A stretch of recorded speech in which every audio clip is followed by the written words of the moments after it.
नमस्कार, मी भाऊ तोरसेकर. तुम्ही बघत आहात प्रतिपक्ष. मित्रांनो, एक संस्कृत वचन आहे, षटकर्णो विद्यते मंत्रः.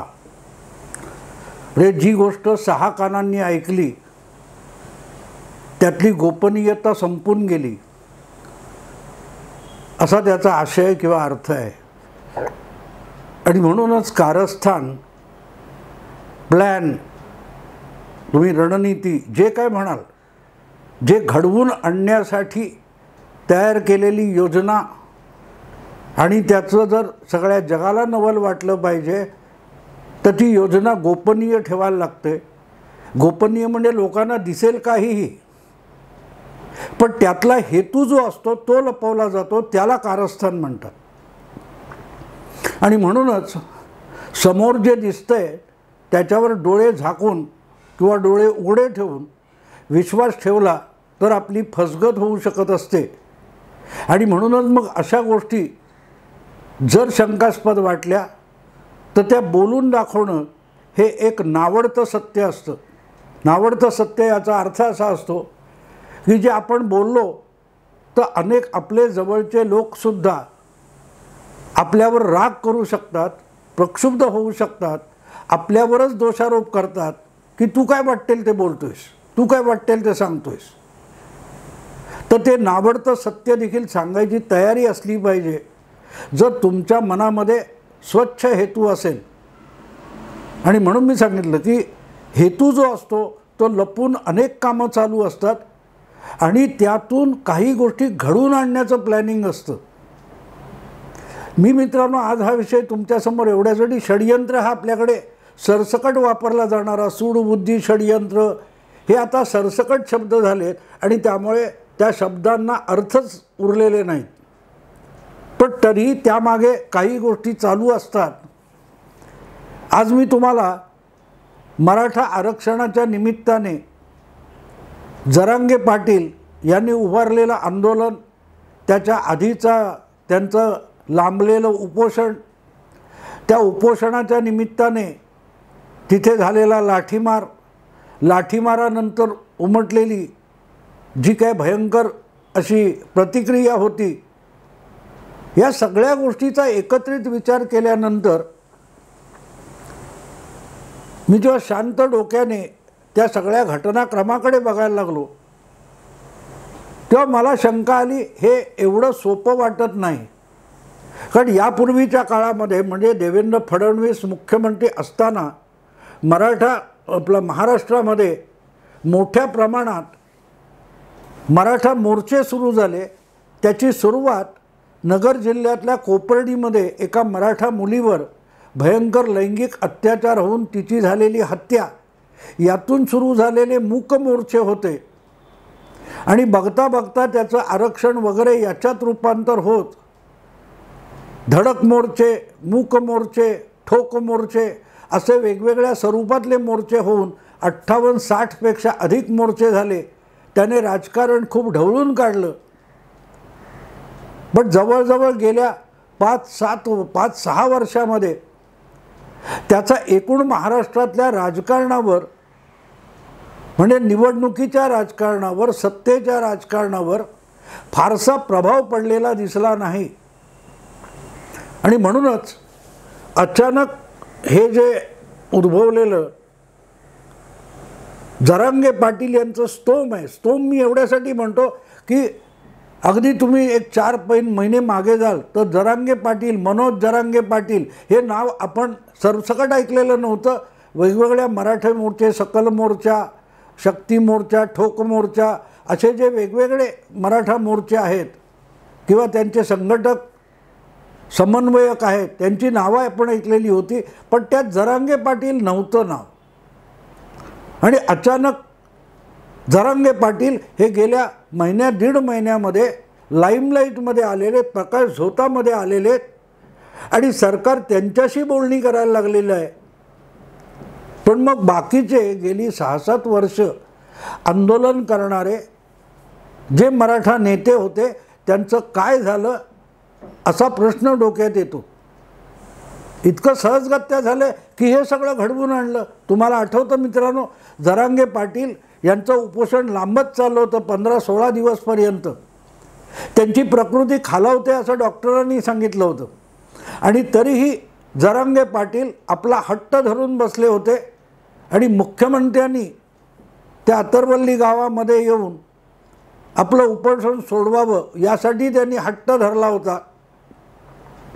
पुढे मुख्यमंत्र्यांनी दिलेल्या शब्दावर त्यांनी उपोषण मागे घेतलं.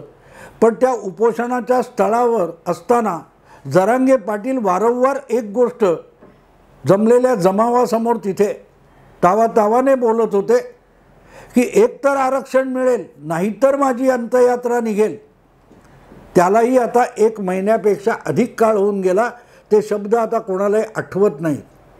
दुसरीकडे या ज्यावेळेला जरांगे पाटील यांचा विषय तापायला लागला, तो कधीपासून तापायला लागला, ते उपोषणाला बसले तिथून तापला नाही, तर त्यांना डॉक्टरांनी उपचार करायला सरकारी डॉक्टर गेले आणि त्यांना अडवणाऱ्या जमावावर पोलिसांनी लाठीमार केला. तिथून हा विषय तापत तापत एकूण राज्यव्यापी होऊन गेला. जरांगे पाटलांच्या समर्थनार्थ वेगवेगळ्या जिल्ह्यातून विभागातून मोर्चे निघायला लागले आणि जरांगे पाटील हे प्रकाश झोतात येऊन पोहोचले. तिथून आजपर्यंत जरांगे पाटील प्रकाश झोतामध्ये आहेत आणि मराठा आरक्षणाचा चेहरा म्हणजे जरांगे पाटील हे झालेलं आहे. आज मी ज्या वेळेला बोलतोय त्या दिवशी त्यांनी काय दिलेली मुदत वगैरे होती सरकारला आरक्षण जाहीर करण्याची, ती संपलेली आहे. म्हणजे आज संपेल सूर्य मावळल्यावर. आणि या पार्श्वभूमीवर हे सगळं काय चाललंय याचा एकत्रित विचार करणं मला अगत्याचं वाटलं. कारण मग याचे काय काय पण तुम्हाला आठवत असेल, त्याच्यात ओबीसी समाजाचे किंवा माळी समाजाचे नेते छगन भुजबळ घुसले, अनेक मराठा नेते घुसले, आपापल्या परीने शिवसेनेचे राजकीय पक्षांचे गट घुसले, प्रत्येकाने काय काय केलेले. पण एक गोष्ट गमतीची आहे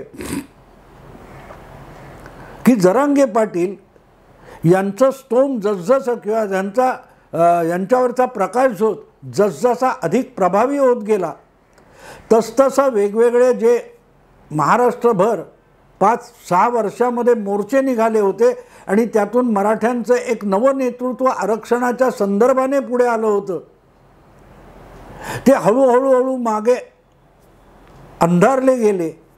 त्यांची नावं मागे पडली आणि आरक्षण हा विषय फक्त जरांगे पाटील यांच्यापुरता केंद्रित होत गेला.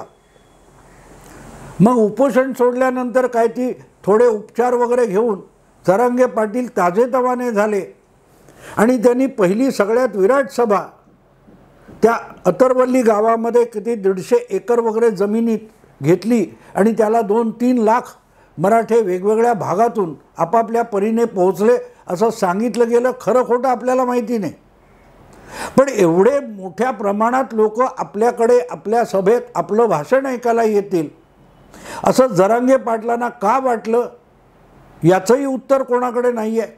त्यानंतर काल परवा त्यांनी मला वाटते पुणे जिल्ह्यामध्ये तशीच एक मोठी सभा घेतली. या सभेचं सगळं आयोजन खर्च कोण उचलतोय याचा पत्ता नाही. दरम्यान छगन भुजबळ यांनी 6-7 कोटी का 10 कोटी किती खर्च सभेसाठी झाले वगैरे वगैरे दावा केला. त्यातून एक विवाद निर्माण झाला. हा सगळा घटनाक्रम मित्रांनो एकत्रित विचार करायला लागतो की अचानक जरांगे पाटील यांना कोणीतरी पुढे आणतंय का, पडद्यामागे राहून जरांगे पाटील यांना मराठा राजकारणामध्ये अतिशय बारकाईने पुढे आणलं जातंय का, आणि आणलं जाणार असेल तर कोण आणतोय, त्याचा फायदा किंवा तोटा कुठल्या राजकीय पक्षाला होणार आहे याचा विचार करावा लागतो. आणि हा विचार का करावा लागतो ते सांगतो मित्रांनो. गेल्या वेळेला म्हणजे 2017च्या सुमाराला 16-17 हे मूक मोर्चे ठोक मोर्चे जोरात चालू होते आणि जगाच्या इतिहासामध्ये शांततापूर्ण आणि विराट मोर्चे कसे काढावेत याचं एक अतिशय सुंदर आदर्श उदाहरण मराठा समाजाने घालून दिलं होतं. जे काय 50पेक्षा अधिक मोर्चे निघाले त्या मोर्चामध्ये कुठेही हाणामारी, धक्काबुक्की, दंगल, मारामाऱ्या असं काहीही घडलं नाही. पोलीस बंदोबस्ताची मोर्चाला गरजच नाही असं म्हणायची पाळी त्या प्रत्येक मराठा मोर्चाने आणलेली होती. एक मराठा लाख मराठा वगैरे वगैरे. आणि आणखीन एक महत्त्वाची बाब अशी होती की ते जे सगळे मोर्चे निघाले त्यामध्ये आपण कधीही न बघितलेले चेहरे आणि न ऐकलेली नावं ही मंचावर येऊन काय 5 मिनिटापासून 15 मिनिटापर्यंत तावातावाने भाषणं देत होती, मराठा अस्मितेचा गजर करत होती.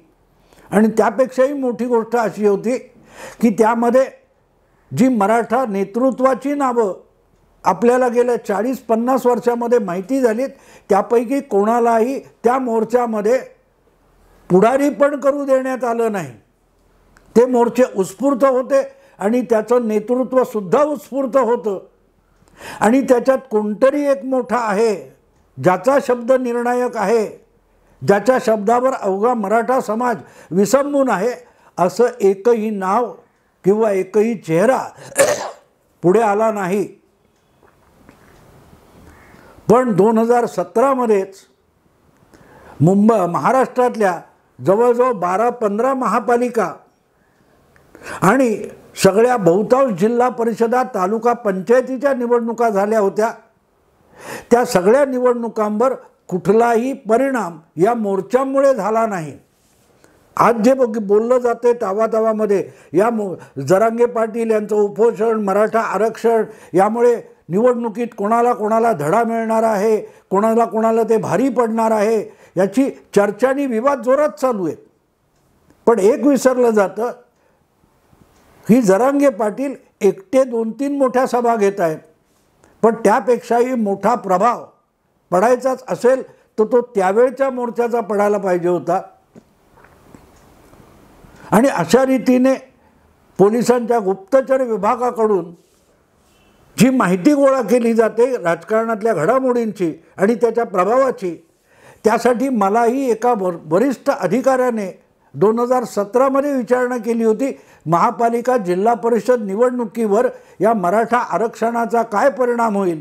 आणि राज्यामध्ये ब्राह्मण मुख्यमंत्री आहे तेव्हा मी छाती ठोकपणे त्याला 2दा विचारलं तर 2दा सांगितलं होतं याचा काडीमात्र प्रभाव, या मोठ्या मोर्चांचा प्रभाव हा राजकारणावर पडणार नाही. कारण मराठा अस्मिता म्हणून एकत्र आलेले सगळे मराठा कार्यकर्ता, नेते वगैरे वेगवेगळ्या पक्षात विखुरलेले आहेत आणि त्या वेगवेगळ्या पक्षामध्ये त्यांचे हितसंबंधसुद्धा गुंतलेले आहेत.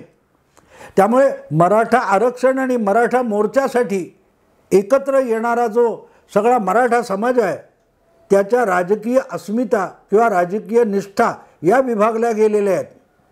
आणि या पार्श्वभूमीवर वेगवेगळ्या पक्षाशी निष्ठा सांगणारे जे गट त्या मराठा मोर्चात होते ते दुर्बळ ठरले, प्रभावहीन ठरले आणि म्हणून त्याचा कुठलाही परिणाम 2017च्या स्थानिक संस्थांच्या निवडणुकांवर पडला नाही. किंबहुना पुढल्या काळामध्ये विधानसभा, लोकसभा निवडणुकीवर सुद्धा पडला नाही.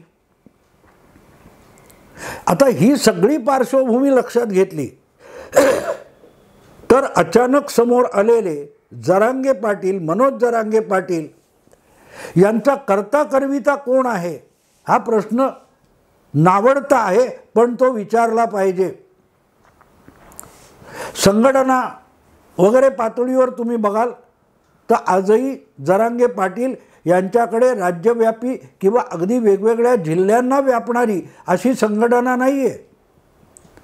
उत्स्फूर्तपणे त्यांच्या पाठीशी गर्दी येताना दिसते आणि त्यामुळे ती उत्स्फूर्त गर्दी जमवून देणारे कोण आहेत आणि त्यांचे राजकीय हेतू काय आहेत, या सगळ्या मराठा आरक्षणासाठी लाखांच्या सभा आयोजित करणारे, त्याची व्यवस्था उभारणारे कोण आहेत आणि पर्यायाने त्यातून एक मास हिस्टेरिया, एक ज्याला आपण कळपाची मानसिकता म्हणतो, ती सगळी मानसिकता जरांगे पाटील ह्या एका केंद्राभोवती फिरवायला कोण लावतोय हा प्रश्न नावडता आहे, पण विचारला गेला पाहिजे.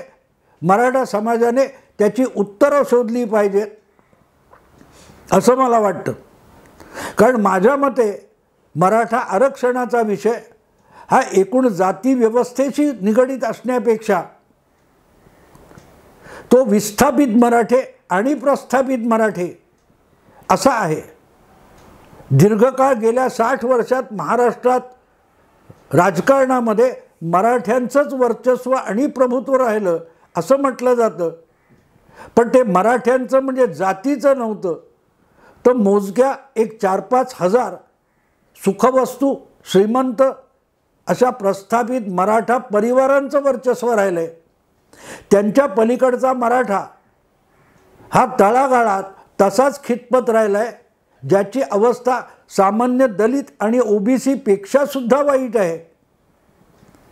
त्यामुळे जो संघर्ष आहे तो मला असं वाटतं की प्रस्थापित मराठा आणि विस्थापित मराठा आपण जातीसाठी भरकटत धावत गेलो नेत्यांच्या मागे, ते नेते गब्बर झाले आणि आपण आत्महत्येच्याच पातळीवर तडफडत राहिलोय. ही जी धारणा आणि भावना आहे त्यातून मराठा आरक्षण हा विषय पुढे आलेला आहे आणि त्याला अजून हात घातला जात नाहीये.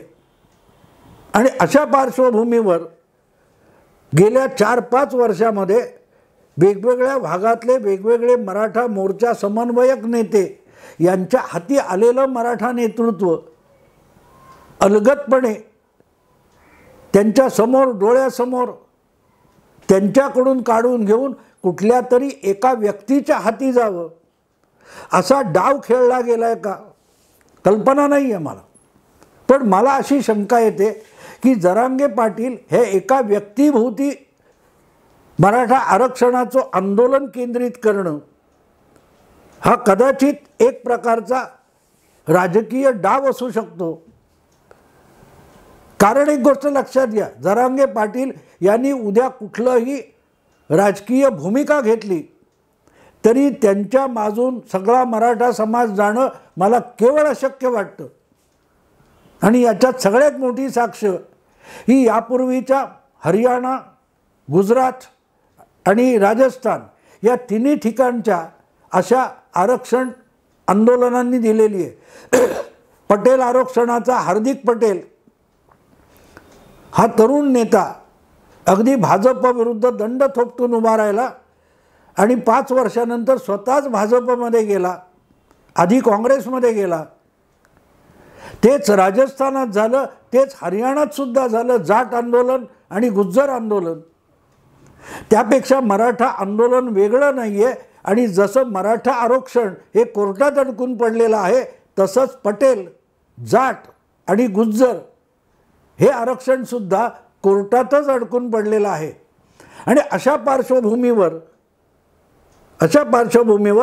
जर सगळा मराठा आरक्षणाचं नेतृत्व हे जरांगे पाटलांकडे आणलं जात असेल तर जरांगे पाटील यांचं सगळी बॉडी लँग्वेज आणि त्यांची वक्तव्य बघितले तर हा माणूस बिलंदर वाटत नाही, तो गावरान माणूस वाटतो.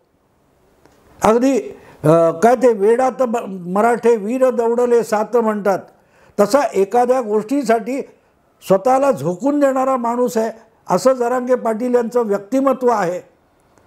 पण त्यांना कोणतरी खेळवतोय का, आपल्या इशाऱ्यावर वागवतोय का अशी शंका मला येते.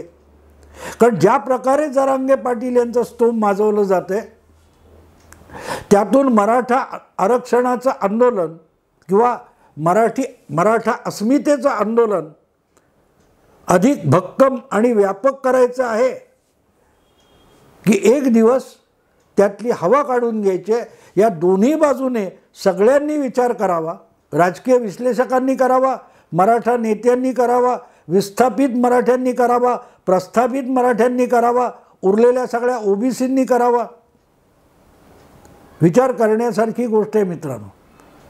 कारण उपोषणाच्या एका क्षणी पवारांनाही तुम्ही जास्त बोलू नका, गप्प बसा असं जाहीररित्या जरांगे पाटील बोललेले आहेत. आणि प्रत्येक पक्षातला मराठा नेत्यांनी जरांगे पाटील यांना चुचकारण्याचा सुद्धा प्रयत्न केलेला आहे.